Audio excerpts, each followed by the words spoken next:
कहते हैं कि जुबली हिल्स के इस असम्बली हल्के में एरागड्डा की म्यूनसिपल की सीट पर मरहूम जानी मियाँ साहब और अब भाभी वहाँ के काउंसलर हैं, वहाँ पर भी आप जाकर देख सकते हैं कि मरहूम शरीफ साहब ने बड़ी खिदमत अंजाम दी, मगर अल्लाह को कुछ और मंजूर था, वो अल्लाह को प्यारे हो गए। इस वार्ड से रहमत नगर बल्दी डिवीज़न से सुलेमान साहब मजलिस के एक्टिव सीनियर रुकन हैं, उनकी बड़ी मेहनत और काविशें रही हैं। तो मेरी आपसे गुजारिश है कि आपने 10 साल गोपीनाथ को मौका दिया, जो बरसर इख्तदार जमात के रुकन असम्बली रहने के बावजूद भी वो नाकाम साबित हुए। 2009 में आपने कांग्रेस के उम्मीदवार को यहाँ का एमएलए बनाया था, जब कांग्रेस तेलंगाना में, अब आंध्र प्रदेश में उनका चीफ मिनिस्टर था। आपने कांग्रेस को भी मौका दिया, आपने यहाँ से गोपीनाथ को मौका दिया, और दोनों उम्मीदवार की पार्टियाँ रियासत में इख्तदार पर थीं। उसके बावजूद भी वो आपके जुबली हिल्स को एक मिसाली हल्का बनाने से कासिर रहे। यहाँ पर पीने के पानी का मसला है। इस वार्ड में रहमत नगर में 20 साल पुरानी एक पानी की लाइन डाली गई, आज आवाम को गंदा पानी मिलता है। अभी सुलेमान साहब बता रहे थे कि इसके ऊपर कोई काम नहीं हुआ। वहीं पर आप जानते हैं कि रहमत नगर हबीब फातिमा नगर फेज़ 1 में मंजीरा का पानी हफ्ते में 2 या 3 बार आता है। हबीब फातिमा नगर फेज़ 2 में मस्जिद के अपोजिट में, वहाँ पर भी मंजीरा का पानी 4 या 5 दिन में एक मरतबा आता है। संजय नगर में पानी 3 दिन में एक बार आता है, और रहमत नगर में शफी साहब के घर के सामने जो बोर है वो काम नहीं करती है। ऐसे कई मसले मसाइल हैं। मजलिस इत्तेहादुल मुस्लिमीन ने जुबली हिल्स के हर बल्दी वार्ड के सिलसिले में पीने के पानी के मसले कितने हमने तैयार किए, ड्रेनेज का कितने मसले हैं, स्टॉर्म वाटर ड्रेन के क्या मसले हैं, इलेक्ट्रिक ट्रांसफार्मर और इलेक्ट्रिसिटी के क्या मसाइल हैं, बस्ती दवाखानों के क्या मसाइल हैं, पब्लिक टॉयलेट के क्या मसाइल हैं, ये 6 और ख़बरस्तान कहाँ पर मसला बना हुआ है, क्या मिलना चाहिए। ऐसे 7 मसलों पर मजलिस ने पूरी जुबली हिल्स के बारे में एक लिस्ट को तैयार किया है। अगर आप अपना कीमती वोट 30 नवंबर के दिन जनाब राशिद फराज साहब को देंगे तो मुझे यकीन है कि मजलिस इत्तेहादुल मुस्लिमीन आपके भरोसे को शर्मिंदा होने नहीं देगी। आपने 10 साल गोपीनाथ को मौका दिया, वो आपकी तकालीफ को दूर नहीं कर सके। अब कांग्रेस के उम्मीदवार आए हैं। 2009 में आपने कांग्रेस को मौका दे चुके हैं, इख्तदार पर कांग्रेस थी मगर कोई काम नहीं हुआ। मेरे भाई, आज जो कांग्रेस के उम्मीदवार हैं यकीनन बेहतरीन क्रिकेटर थे अपने ज़माने में, उससे कोई इनकार नहीं कर सकता, मगर बहैसियत सियासतदान वो एक नाकाम सियासतदान साबित हुए हैं। ये पहली मरतबा इलेक्शन नहीं लड़ रहे हैं, तीसरी मरतबा इलेक्शन लड़ रहे हैं। पहली मरतबा मुरादाबाद की आवाम ने उनको उनका अपना एमपी बनाया। 5 साल मुरादाबाद में कोई काम अंजाम नहीं दिए, कोई काम अंजाम नहीं दिए। और याद रखिए, जब कांग्रेस के उम्मीदवार मुरादाबाद के एमपी बने, वजीर आजम कांग्रेस का था, डॉक्टर मनमोहन सिंह थे, और कांग्रेस के करीब 19 एमपी उत्तर प्रदेश से जीतकर यूपीए की सरकार को बनाने में अहम किरदार अदा किया। एक काम वहां पर नहीं किए। उनकी पार्टी उनको मुरादाबाद से टिकट नहीं दी 2014 में। अगर वो अच्छा काम करते तो कोई पार्टी बराबर अपने उम्मीदवार को रिपीट करती, उनको दोबारा मौका देती। नहीं दिए, बीजेपी वो सीट जीत गई, क्योंकि मौसूफ जो है कुछ नहीं करते थे। वो अपने आप को एक सेलिब्रिटी समझते हैं और उनको कोई फिक्र नहीं है काम वाम की।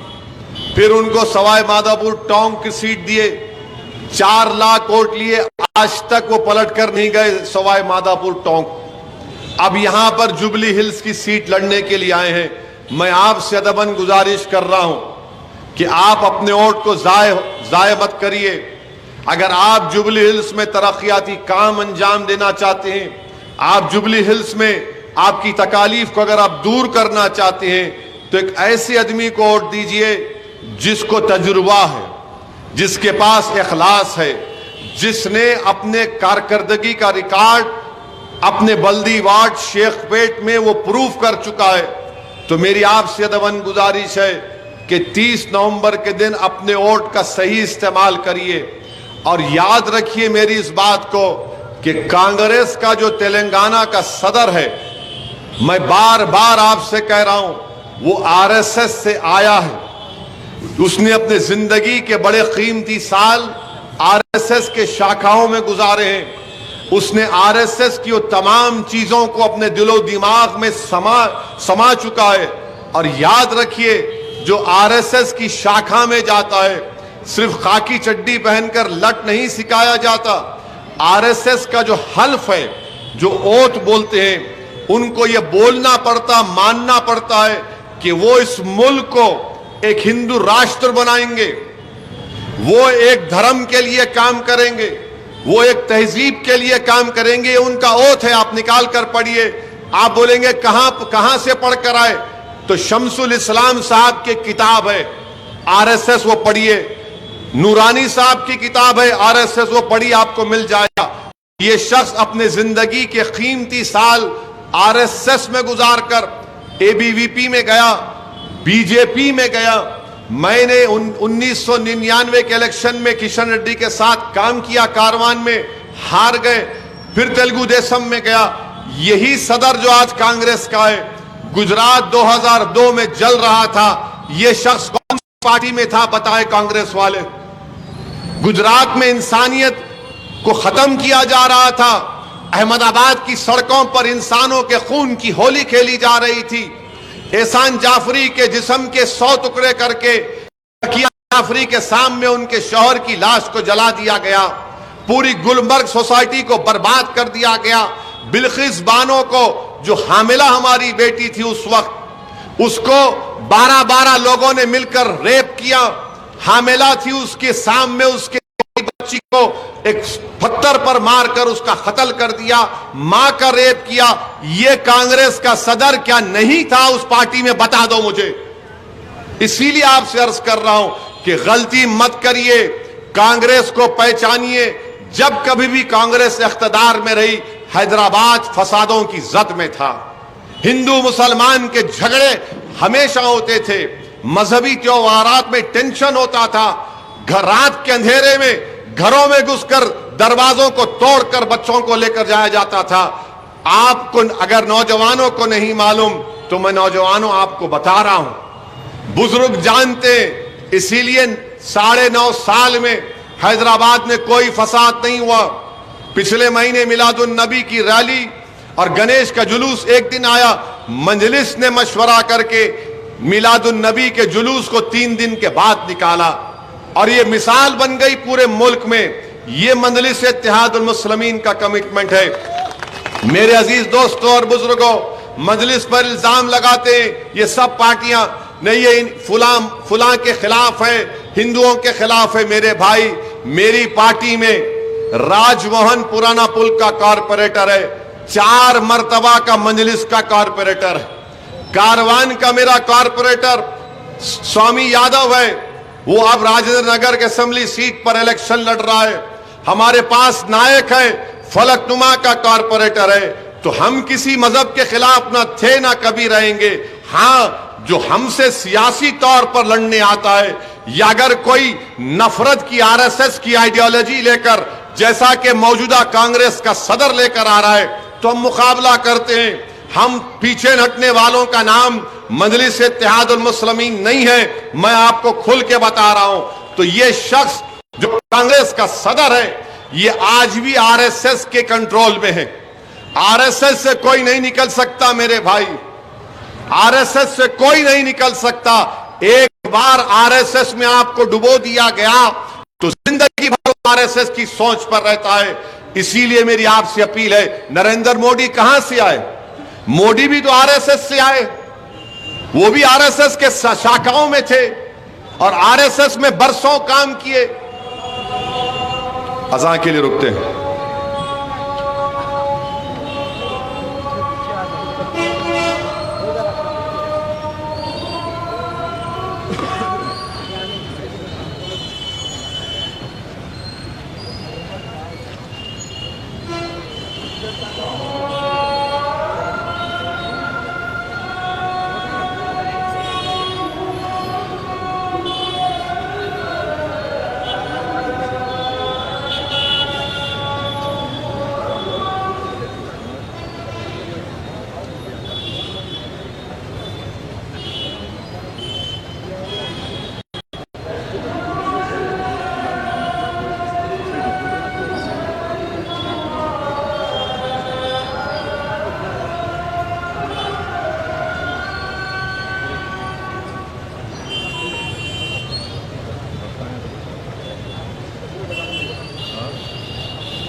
अजीज़ान मिल्लत, मैं आपसे अर्ज़ कर रहा था कांग्रेस के रिकॉर्ड के बारे में। अब यहाँ इलेक्शन हो रहा है तो कांग्रेस के राहुल गांधी हम पे तबसरा करना शुरू कर दिए। गैर ज़रूरी के काचकोरी की फली को हाथ लगाए तो क्या होता, खुजली उसको हो जाती है। तो मौसूफ ये तकरीर में बोल दिए कि मोदी के दो यार, एक ओवैसी और केसीआर। खैर, मामू का जवाब मामू दे देंगे, मेरा जवाब मैं देता हूं।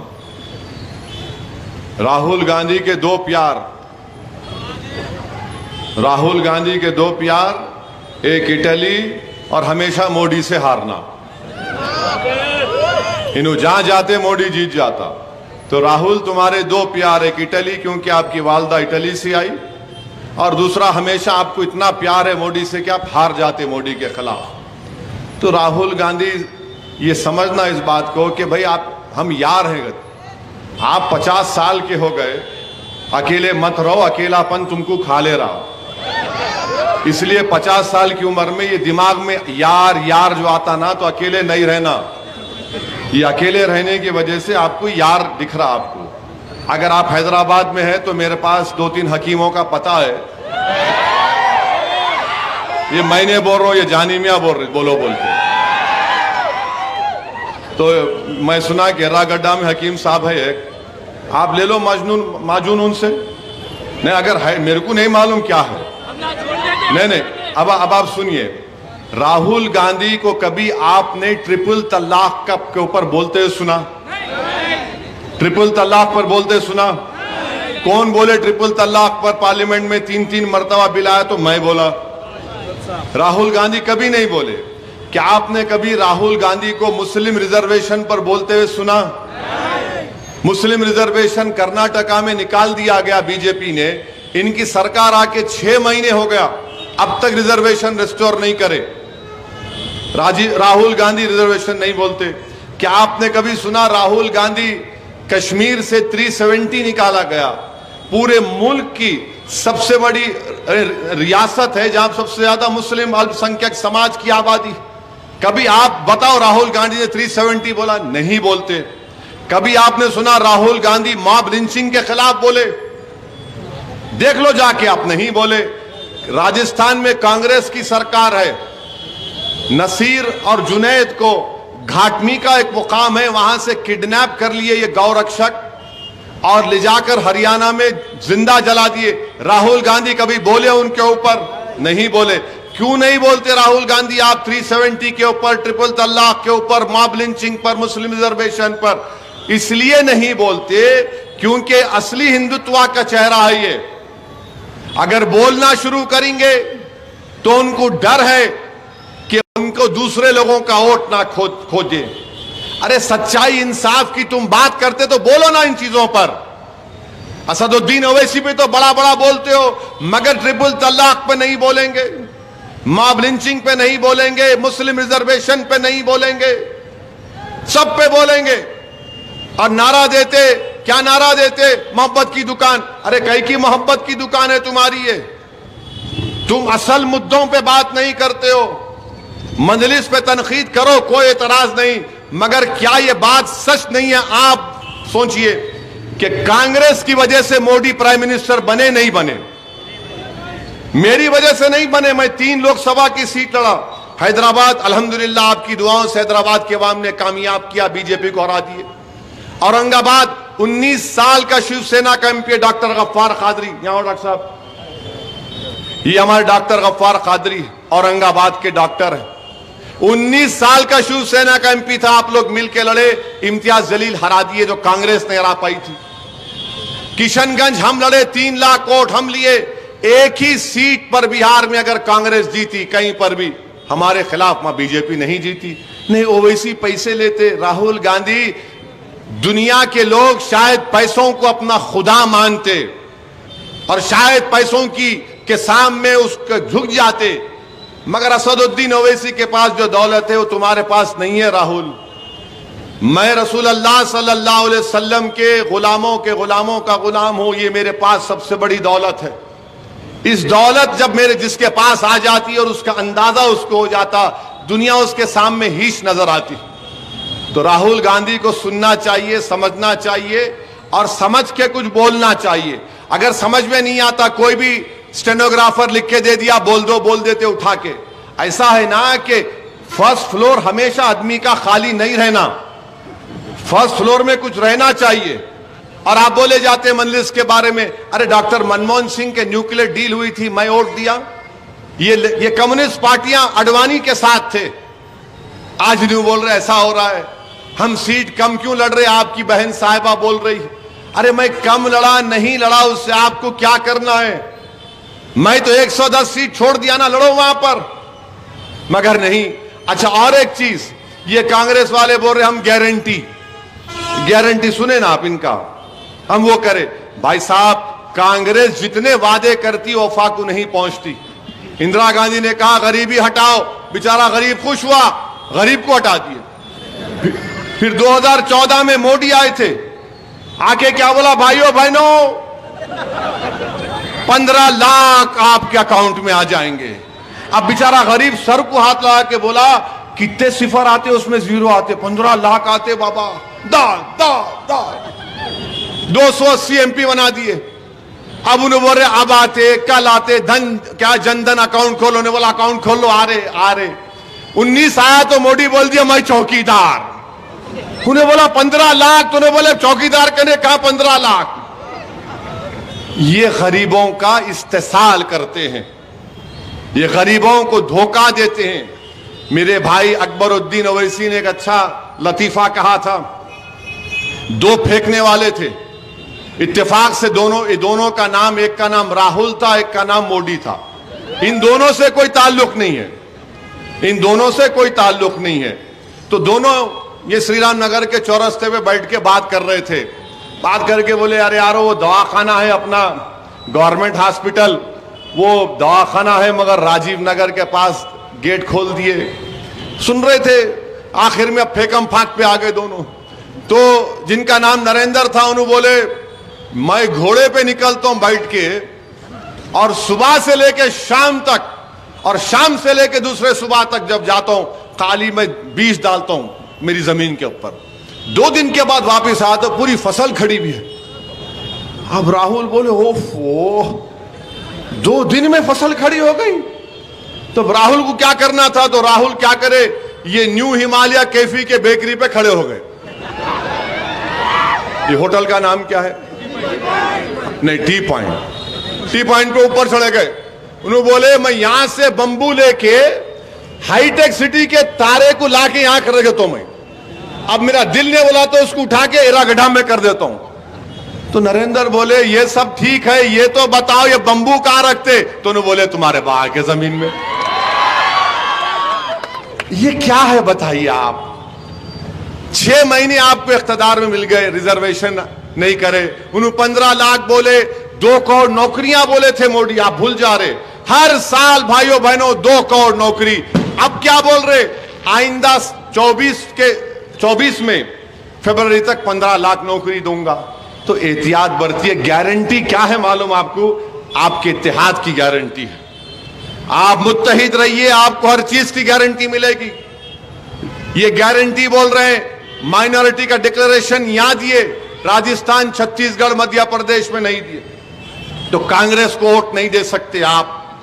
फराज एक बासलाहियत, बाकिरदार और एक कमिटेड वर्कर है पार्टी का हमारे, जो बहैसियत कारपोरेटर बेहतरीन काम अंजाम दिया।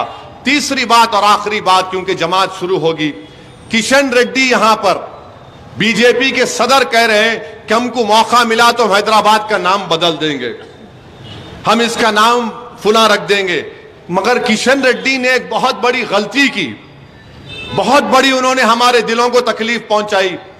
ये जुमला कहकर के कौन है हैदर, ये हैदर कौन है, ये कौन है हैदर, ये आप पढ़िए। हम किशन रेड्डी को और आरएसएस को बता रहे, हैदर वो है जिसके ताल्लुक से कमली वाले ने कहा था ये इल्म का दरवाजा है, जिसके ताल्लुक से आका ने कहा था ये इल्म का दरवाजा है, जिसको इल्म हासिल करना है वो हैदर के दरवाजे से गुजरे। हैदर वो है जो हसन और हुसैन के वालिद हैं। हैदर वो है किशन रेड्डी जो शहजादी जन्नत के शौहर हैं। हैदर वो है जिसने अपनी औलाद को यह तरबियत दी कि जालिम से समझौता नहीं करना, खानदान को कुर्बान कर देना, मगर जालिमों से समझौता नहीं करना। और इसीलिए हैदर के शहजादे ने करबला में अपनी गर्दन को कटा दिया, मगर वक्त के यजीद के सामने सर नहीं झुकाया। अरे किशन रेड्डी, तुम जानते नहीं, तुम बोलते हैदर कौन है? यह हैदर वो है जिसने खैबर के किले के दरवाजे को उखाड़ कर कई फासले दूर फेंक दिया था। तुमने हमारे दिलों को तकलीफ पहुंचाई किशन रेड्डी। अब हैदर कौन है हम बताएंगे तुमको। हम हैदर के नाम लेवा हैं, उनके नाम से हैदराबाद बनाया गया है। ये बहादुरों की सरजमीन है किशन रेड्डी बीजेपी वालों, जिस हैदर के नाम से रखा गया है। हम तुमको बताएंगे हैदर क्या होता है। मेरी आपसे गुजारिश है कि आरएसएस का एजेंडा जो मैं शुरू किया था, ये आरएसएस का एजेंडा है। देखिए कैसे तकलीफ पहुंचाते हैं। हैदर कौन है ये हैदर कहां से आया? अरे किशन रेड्डी, हैदर हर हमारे दिलों में है, हमारी औलाद के सीनों में है हैदर, और इसीलिए हम हैदर को नहीं भूलने वाले। मेरे साथ नारा लगाइए, नारे खैबरी, नारे हैदरी, नारे हैदरी। अल्लाह हम तमाम को हैदर के सदक़े में अल्लाह हमको ताकत दे, ताकि हम इन तमाम कुव्वतों को जो हमारे वजूद को मिटाना चाहते हैं, अल्लाह हैदर के सदक़े में हमको मुत्तहिद कर दे। मेरे अजीज दोस्तों और बुजुर्गों, 30 नवंबर के दिन पतंग के निशान पर वोट लगाइए और एक बार नारा लगाइए, हैदराबाद जिंदाबाद, हैदराबाद, हैदराबाद। पतंग के निशान पर बटन दबाइए, अपनी पार्टी को कामयाब करिए। मैं माजरत चाहता हूं, मुझे और